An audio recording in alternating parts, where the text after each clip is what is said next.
గురుగారు, పునర్వసు నక్షత్రంలో పుట్టిన వారి యొక్క లక్షణాలు మరియు స్వభావాలు ఎలా ఉంటాయంటారు? పునర్వసు నక్షత్రము గురుడికి సంబంధించిన నక్షత్రము. ఓకే. పునర్వసు నక్షత్రంలో కొన్ని పాదాలు మిథున రాశిలోకి వేస్తే మరి ఆఖరి పాదం కర్కాటక రాశిలోకి వస్తుంది. ఓకే.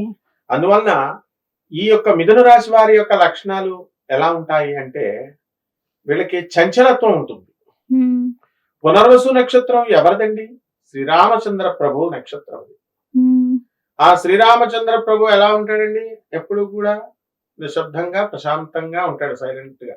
అంటే ఈ చంచలత్వం మిథున రాశి వరకు ఉంటుందంటారా? కర్కాటక రాశి వరకు? మిథున రాశి వాళ్ళకి ఉంటుంది చంచలత్వం. ఓకే. కర్కాటక రాశి వాళ్ళు స్టాండర్డ్ మైండెడ్. అయితే ఈ యొక్క రామచంద్ర ప్రభువు ఆయన ఒంటి మీద నగలు దొబ్బేసినా అలా చూస్తూ ఊరుకుంటాడు. లాస్ట్ లో వేస్తాడు అన్నమాట. టైం లేట్ గా పడుతుంది రాముడు వేసే దెబ్బ. మొత్తం మీద ధర్మాన్ని మాత్రం గెలిపిస్తాడు రాముడు, అందరూ డౌట్ లేదు. అలా వీళ్ళందరూ కూడా ఏంటంటే సైలెంట్ గా ఉంటారు ఈ పునర్వసు నక్షత్రం వాళ్ళు. అలా సైలెంట్ గా ఉండి వీళ్ళంతా కూడా మిథున రాశిలో పడినటువంటి వాళ్ళందరూ కూడా వీళ్ళు బంధువులకి దూరంగా ఉంటారు. బంధువులు జనాన్ని ఎక్కువ మంది ఇష్టపడరు. మనమైనా సరే వాళ్ళతో ఒక 10 నిమిషాలు 5 నిమిషాలు మాట్లాడితే మనం బోర్ కొట్టేస్తాం వాళ్ళకి. అంటే వాళ్ళ own mother, own father, own భర్తలను కూడా బోర్ కొట్టేస్తారు. అందుకని వీళ్ళు లోన్లీగా ఉండాలి. వీళ్ళంతా కూడా ఎక్కువ ఇష్టపడతారు. ఈ మూడ్స్ తెలుసుకుని వీళ్ళు భార్యాభర్తలు అవనియండి, తల్లిదండ్రులు అవనియండి, వాళ్ళు కొంచెం లోన్లీగా ఉండనిస్తే వాళ్ళకి ఏం ప్రాబ్లం ఉండదు. లేకపోతే వాళ్ళ సహనం ఉండదు పాపం. ఎవరినన్నా కలవాలన్నా వెంటనే అయిపోవాలి వాళ్ళకి. ఏసీ లేకపోతే వంట చేయరు. అలా అనమాట. పేషెన్స్ తక్కువ. అండ్ మిథున రాశి వాళ్ళు ఇంచుమించుగా వాళ్ళ కిచెన్ ని చూసినట్లయితే చాలా క్లీన్ గా ఉంటది అనమాట. ఎప్పుడు ఏమిట్రా క్లీన్ అనుకుని మనం కొత్తగా వెళ్ళిన వాళ్ళు అబ్బా ఎప్పటికప్పుడు కడిగేస్తున్నారు వీళ్ళు, ఎంత క్లీన్ ఉంచుకుంటున్నారంటే అప్పుడు వాళ్ళ భర్త చెప్తాడు, ఈవిడ వంట చేసి ఎలా అయింది, రోజు స్విగ్గీలో తెప్పించేస్తుంది. ఆ టైప్ లో ఉంటారు అనమాట.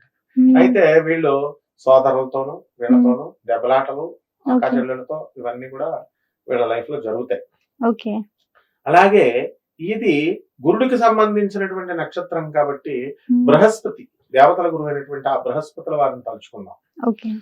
ఓం దేవానాం చ ఋషీణాం చ గురుం కాంచన సన్నిభం బుద్ధిమంతం త్రిలోకేశం తం నమామి బృహస్పతిం తం నమామి బృహస్పతిం.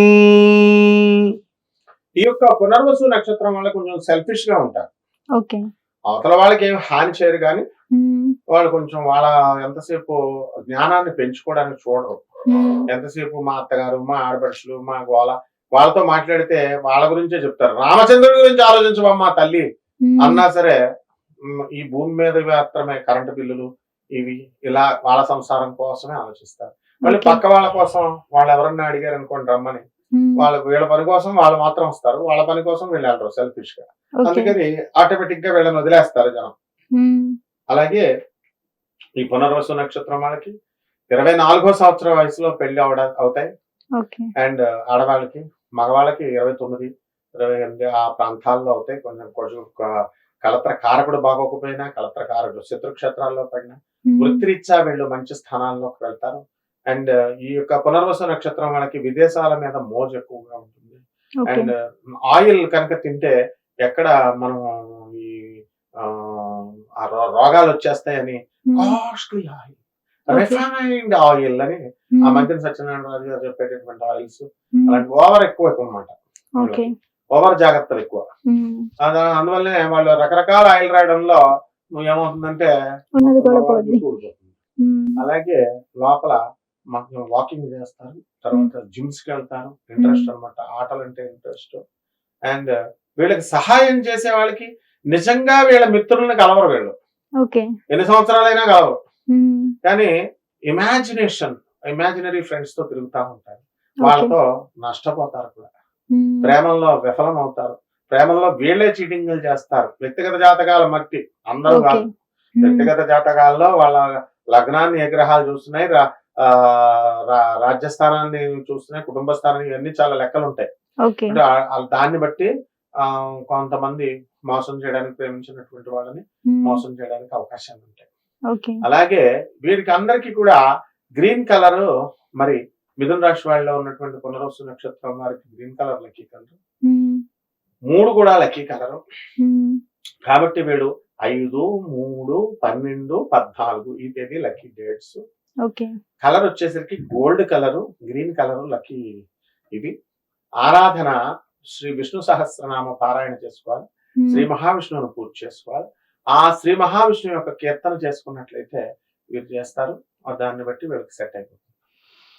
ఓం నమో నారాయణాయ.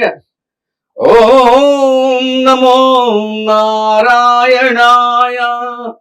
నారాయణ నారాయణ నారాయణ. నమో నారాయణ నారాయణ నారాయణ. నారాయణ నారాయణ నారాయణ నమో. నారాయణ నారాయణ నారాయణ నమో. నారాయణ నారాయణ నారాయణ నమో. నమో నారాయణ నారాయణ నారాయణ నమో. ఈ విధంగా శ్రీ మహావిష్ణువు యొక్క కీర్తనలు ఉమ్, వీళ్ళు చేసుకుని ఆ విష్ణు సహస్రనామ పారాయణలు ఇవన్నీ కూడా చేసుకుంటే ఓకే. వీళ్ళకి ప్రభుత్వ ఉద్యోగాలు, క్యాంపస్ ఇంటర్వ్యూలు రావడానికి అవకాశాలు ఉంటాయి. ఉమ్, పునర్వసు నక్షత్రం వాళ్ళకి పెళ్లి విషయంలో వీళ్ళు చాలా టైం పడుతుంది అన్నమాట. కొంచెం లేట్ మ్యారేజీలు అవుతాయి మగాళ్ళకి. ఓకే. కాబట్టి సంతానం కూడా వీళ్ళకి కొంచెం లేట్ గా పుట్టినప్పటికీ కూడా బాగా డిసిప్లిన్ గా చదివిపిస్తారు. డిసిప్లిన్డే కానీ ఉమ్, ఎక్కువ మిథున రాశిలో ఉన్నటువంటి వాళ్ళు సోదిక్కు వేస్తా ఉంటారు, ఓకే. ఎక్కువ మాట్లాడుతూ ఉంటారు. ఈ అతి భాషణం వల్ల అవతల వాళ్ళ టైం అంతా వేస్ట్ చేసేసి వీళ్ళ యొక్క కష్టాలన్నీ కూడా అవతల వాళ్ళకి ఎక్కిచ్చేసి అవతల వాళ్ళని పిచ్చోళ్ళు చేసేసి ఆ తర్వాత సడన్ గా వాళ్ళు వదిలేసి వీళ్ళు మాత్రం సెటరేట్ అయిపోతారు. ఓకే. ఆ విధంగా చాలా తెలివైనటువంటి వాళ్ళు పునర్వసు నక్షత్రం. ఉమ్, ఈ దోషాలకు కాను శ్రీ మహావిష్ణువును పూజ చేసుకుంటే సరిపోతుంది. ధన్యవాదాలు. ధన్యవాదాలు.